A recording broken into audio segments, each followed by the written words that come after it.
Bismillahirrahmanirrahim.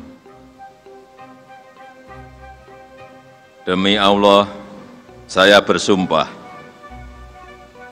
akan memenuhi kewajiban Presiden Republik Indonesia dengan sebaik-baiknya dan seadil-adilnya, memegang teguh Undang-Undang Dasar dan menjalankan segala undang-undang dan peraturannya dengan seluruh-seluruhnya, serta berbakti kepada nusa dan bangsa.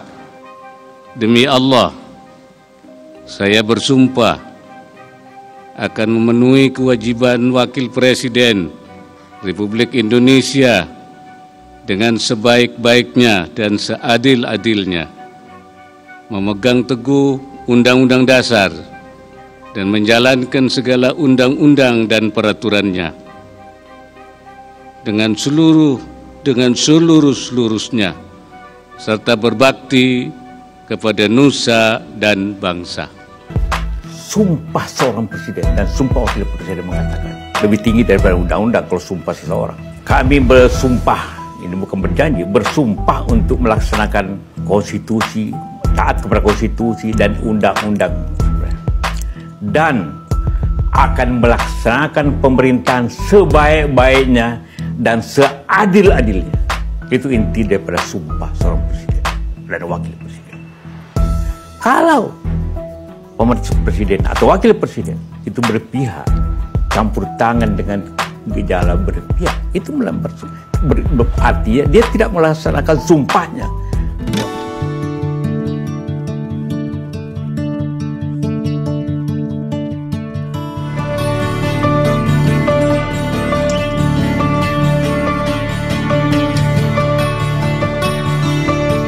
Bismillahirrahmanirrahim. Assalamualaikum warahmatullahi wabarakatuh. Pemirsa Masyumi TV, dimanapun berada, kita jumpa lagi ya pada sore hari ini untuk berdialog dengan Ketua Umum Partai Masyumi. Temanya tentunya atau mungkin topik yang kita akan bahas ini tentang apakah Presiden Jokowi sudah melanggar sumpah janji Presiden pada saat dilantik waktu baru terpilih 2019 lalu.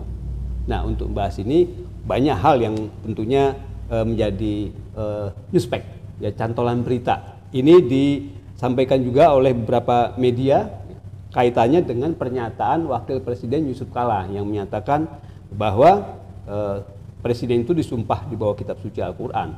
Ya, jadi tidak bisa melanggar sumpah yang memang sudah dijanjikan atau mungkin sudah disampaikan pada saat dilantik. Nah, untuk bahas ini silahkan Pak Ketua Umum membahas soal ini. Gimana kira-kira yang dimaksud dengan Pak Wakil Presiden mantannya Yusuf Kalla itu bahwa Jokowi sudah melanggar sumpah janjinya gitu. Bismillahirrahmanirrahim. Assalamualaikum warahmatullahi wabarakatuh. Pemirsa Masyumi TV yang setia mengikuti siaran-siaran kita ini, terima kasih Pak Eri ya. Iya. Kita terus ini yang menonton lebih banyak, jam tayang juga lebih banyak ya yang nonton, dan feedback pun juga cukup banyak ya ke kita. Kami terus-menerus Masyumi TV ini tentu dengan input dan masukan yang memperbaiki lah saran dan saran seperti itu. Ya, jumpa lagi kita dari Sabang sampai Maroke, terus kawan-kawan kita diaspora kita yang ada di seluruh dunia, kita berjumpa lagi dan membahas topik ini yang cukup menarik. Pak Eri, memang beberapa waktu yang lalu saya nonton ya acaranya Pak Yusuf Kalla, mantan wapres kita ini, ya kan, di TV ya, di salah satu stadion TV atau dalam satu program yang menyangkut masalah dia betul-betul men-stressing itu ada menyangkut bahwa sumpah itu lebih tinggi daripada undang-undang. Karena sumpah ini adalah di atas dengan menggunakan kitab suci seperti itu. Jadi kalau presiden dianggap melanggar sumpah, sebenarnya kalau mau kita teruskan apa yang diinginkan oleh Pak Yusuf Kalla itu, artinya memenuhi syarat pasal yang namanya pemakzulan, ya kan, pemakzulan. Kan presiden kan disumpah dan dijanji, ya kan. Mari kita baca Undang-Undang Dasar kita supaya tidak salah ya. Itu kan diatur di dalam pasal 9 ya. Pasal 9 itu ayat 1-nya menyatakan sebelum memangku jabatannya, Presiden dan Wakil Presiden bersumpah menurut agama atau berjanji dengan sungguh-sungguhnya di hadapan Majelis Permusyawaratan Rakyat atau Dewan Perwakilan Rakyat sebagai berikut. Kan yang menetapkan sejak pemilihan presiden ini, kan yang menetapkan siapa yang menang, siapa yang kalah, KPU. Kan, tapi pada waktu memang karena dia istilahnya tidak dilantik karena dia bukan dipilih oleh MPR. Kalau dulu kan dilantik, tapi dia disumpah. Disumpah baru bisa melaksanakan jabatannya, tugas jabatannya itu. Sumpah presiden itu gini. Sumpah presiden atau wakil presiden.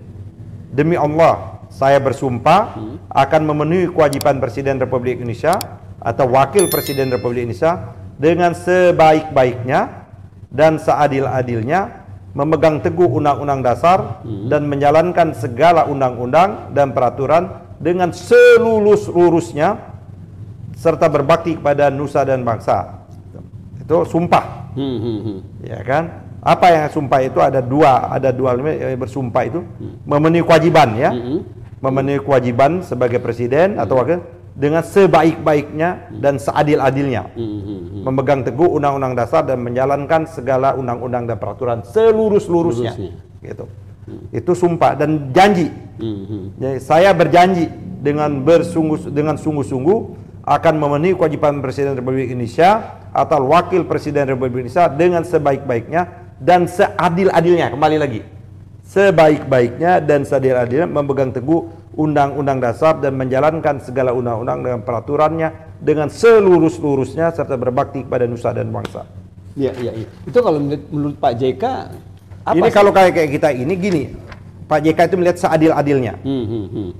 Dalam hal apa ini? Tak kalah presiden existing, ya kan, dia tidak boleh tidak adil. Dalam capres dia tidak boleh cawe-cawe gitu loh. Kan presiden gini kan, Presiden Jokowi ini bukan kita menafsirkan dari pernyataan orang lain, ini pernyataan verbal. Langsung ya. Pernyataan verbal langsung Presiden Jokowi merespon orang, kan nggak boleh cawe. Dia bilang saya akan cawe-cawe langsung demi menyelamatkan bangsa dan negara. Ada perasa yang digunakan itu. Dia mau berbalik itu seperti itu. Bolehkah secara konstitusi? Tidak boleh. Tidak boleh. Tetap nggak boleh. Nggak boleh. Walaupun nggak ada kata-kata demi bangsa. Nggak boleh sama sekali. Boleh, ya. Kenapa? Karena dia harus memberikan porsi yang sama. Adil. Ya, seadil-adilnya itu ya. Adil itu artinya adil terhadap seluruh kandidat. Dia nggak boleh. Kalau dia menggunakan fasilitas negara untuk kandidat, nggak boleh. Kan nggak boleh. Betul. Bukan berarti kalau dia menggunakan fasilitas negara dia harus menggunakan kepada, nggak boleh. Fasilitas negara adil itu tidak boleh melanggar yang prinsip. Iya. Bukan berarti kalau adil kalau dia menggunakan fasilitas negara untuk calon A apakah calon B boleh. Enggak itu juga. Iya kan? Nah, jadi dia tidak boleh berpihak sama sekali. Cawi-cawi itu nggak boleh sama sekali. Apalagi kalau kita lihat tugas pokok presiden. Sebagaimana pasal 4 yang pernah kita bahas, pasal 4 dan pasal 5. Pertanyaan, apakah capres itu bagian dari urusan pemerintahan? Bukan. Iya kan? Capres itu bukan tugas dan kewenangannya pemerintahan atau presiden. Pilpres, bahkan di Undang-Undang Dasar dikunci dia. Iya. Betul. Bahwa dikunci bahwa yang punya itu adalah partai politik. Pertanyaannya, apakah Pak Jokowi mewakili representasi partai politik? Kesannya seperti ketua tim sukses. Iya. Apakah dia ketua umum partai politik? Kalau dia ketua umum partai politik boleh, walaupun orang susah ya melepaskan antara ketua umum, tapi tidak boleh menggunakan fasilitas negara. Dia dalam sebagai ketua umum partai politik boleh, tapi di luar. Tidak ada di dunia ini kita temukan yang secara langsung. Bahkan kalau kita lihat, ya kan Richard Nixon ya di Amerika, kan akhirnya dia mundur loh. Betul. Pada waktu di impeachment hanya gara-gara meletakkan alat perekam di partai. Seperti itu kan. Betul. Kalau ini udah mau cawi-cawi langsung ya. Iya kan? Bukan, udah mau cawi-cawi. Bahkan mengatur ya kan pertemuan. Mengatur koalisi ini dan sebagainya. Menurut saya itu yang dimaksud oleh Pak Yusuf Kala. Tadi soal pemakzulan itu Bang, kira-kira masuk dong. Masuk ya. Karena itu sudah melanggar sumpah dan janji.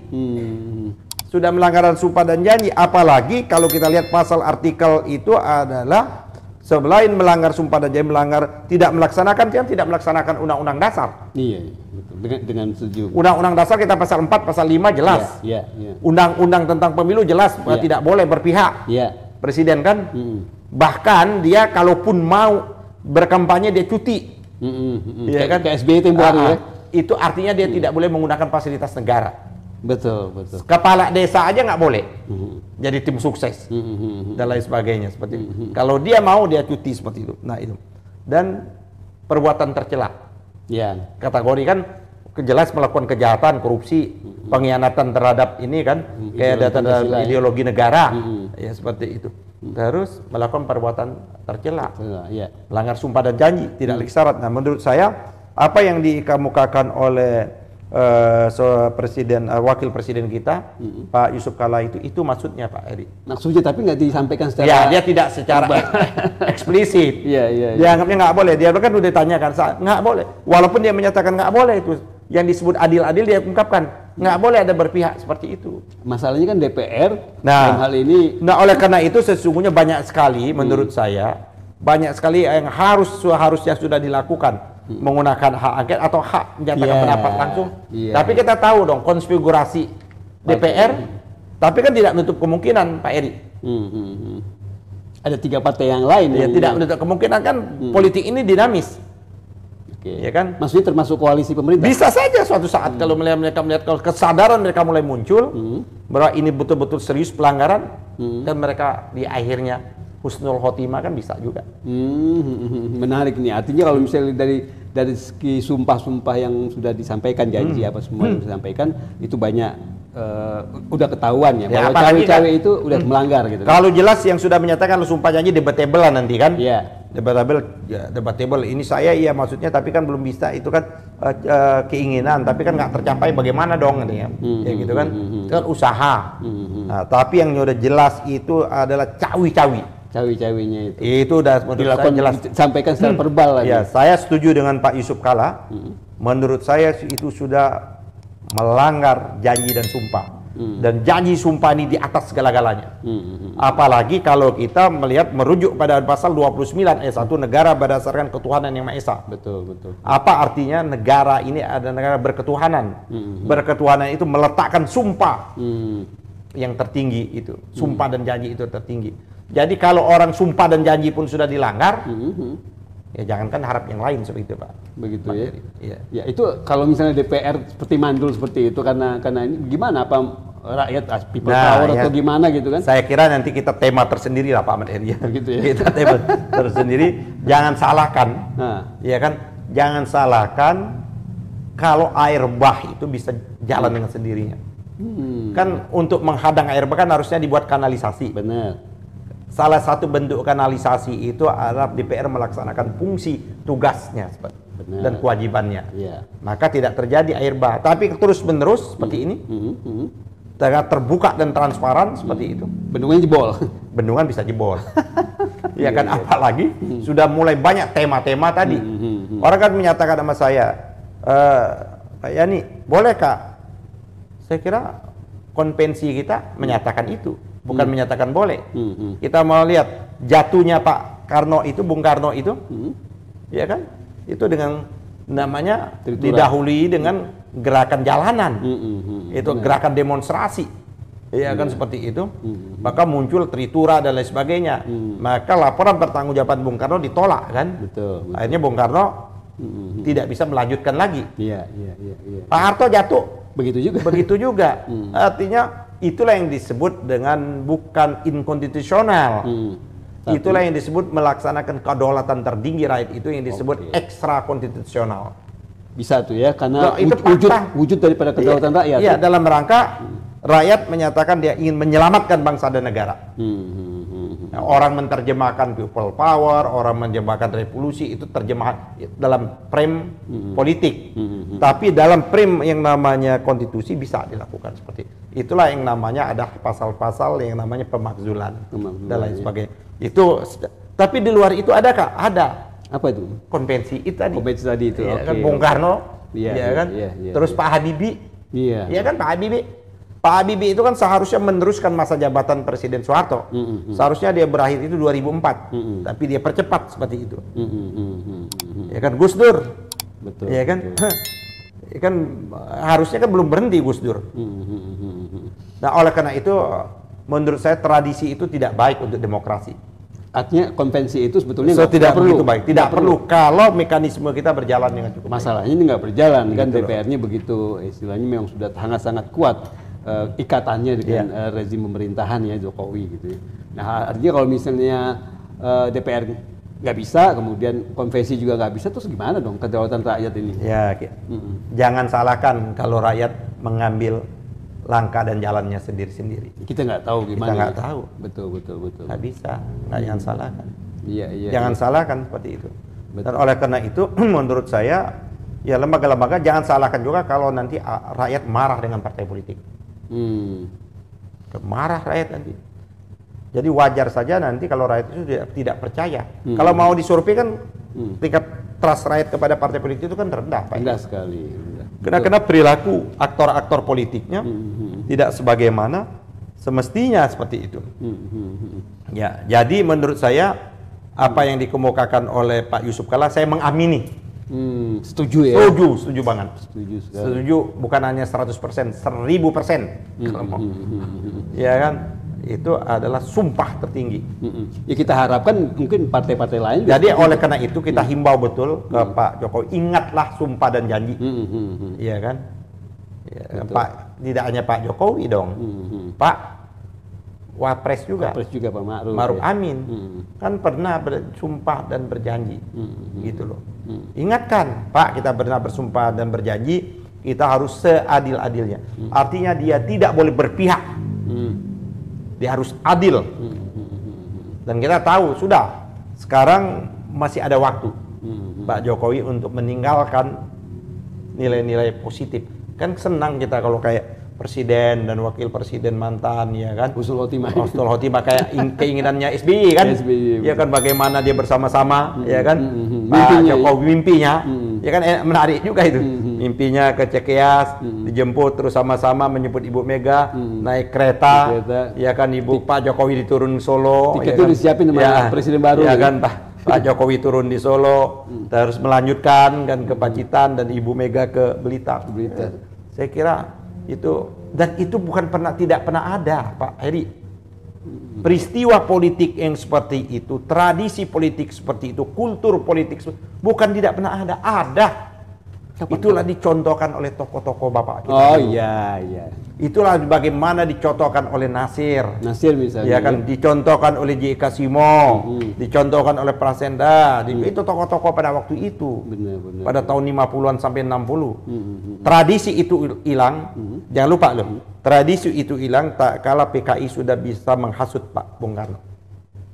Sehingga Bung Hatta meninggalkan istana, ya kan? Sehingga terjadilah sebagaimana yang kita tidak inginkan. Bagaimana mereka beradu argumentasi, berbeda pandangan dan sebagainya, tapi mereka bisa bersahabat dalam sisi kemanusiaan. Luar biasa. Nah, yang sekarang itu hilang. Kok sekarang ini menjadi musuh? Kan seolah-olah caleg lain akan meruntuhkan bangsa dan negara. Caleg capres. Itu loh, seperti itu. Ya artinya kalau mimpinya SBY tadi dikaitkan dengan kondisi sekarang, ini kelihatannya mau rukun semua, rekonsiliasi. Kita berharap. Hal yang wajar tiap 5 tahun ada kontestasi baik presiden maupun parpol. Hal yang wajar, itulah watak demokrasi, itu yang kita pilih. Itulah yang kita sepakati bahwa negara kita ini diisi dengan cara yang demokrasi. Itulah yang kita pilih. Bukan turun-temurun. Itu kerajaan namanya. Itulah pilihan kita. Itulah yang dipilih oleh sultan dan raja pada waktu itu Indonesia. Mereka melepaskan mahkotanya demi untuk cita-cita bersama. Saya takut nanti sultan dan raja yang masih ada ini menagih janji dan menarik lagi. Udahlah, kami mau mendirikan kerajaan dan sultan kami lagi. Balik lagi ya. Bisa jadi. Apa mau seperti itu kita? Ya mudah-mudahan enggak. Enggak. Iya, oke, terima kasih Pak Ketua Umum Pak Ahmad Yani sudah dialog begitu semangat sekali dan begitu menarik ya. Mohon sekali juga kepada pemirsa sekalian untuk like, subscribe, kemudian juga share dan komen acara kita hari ini. Ya, terima kasih atas perhatiannya. Kita jumpa lagi di lain waktu. Billahi taufiq wal hidayah. Wassalamualaikum warahmatullahi wabarakatuh. Waalaikumsalam warahmatullahi wabarakatuh.